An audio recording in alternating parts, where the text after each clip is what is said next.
In today's video, I'm going to teach you how to copy, paste, and cut Google Drive files. By the end, you'll know exactly how to move or duplicate files in just a few keystrokes, keeping your drive organized and tidy. Start by opening a Google Drive in your browser and heading to My Drive. This is your main workspace where all your folders and files live. Give the page a second to load so everything appears correctly.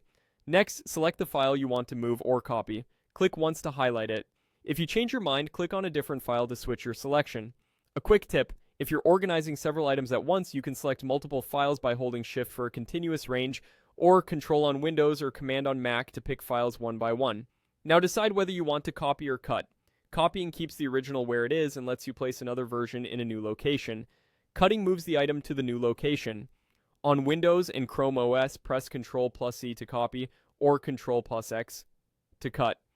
On Mac, use Command+C to copy, or Command+X to cut. After you do this, Drive stores your selection so you're ready to paste. You may see a brief confirmation message at the bottom of the screen.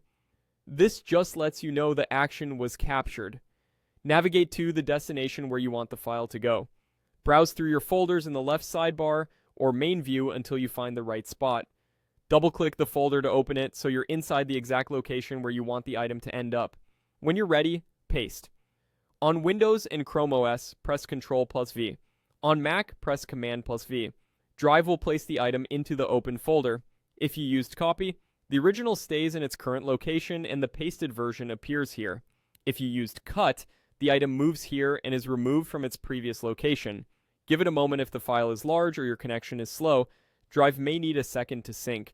You should now see the file inside the folder. If it doesn't show immediately, refresh the page and check again. From here, you can rename it, open it, or continue organizing.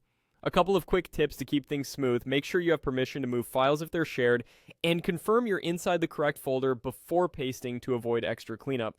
That's it. You've successfully copied, pasted, and cut a file in Google Drive using simple keyboard shortcuts.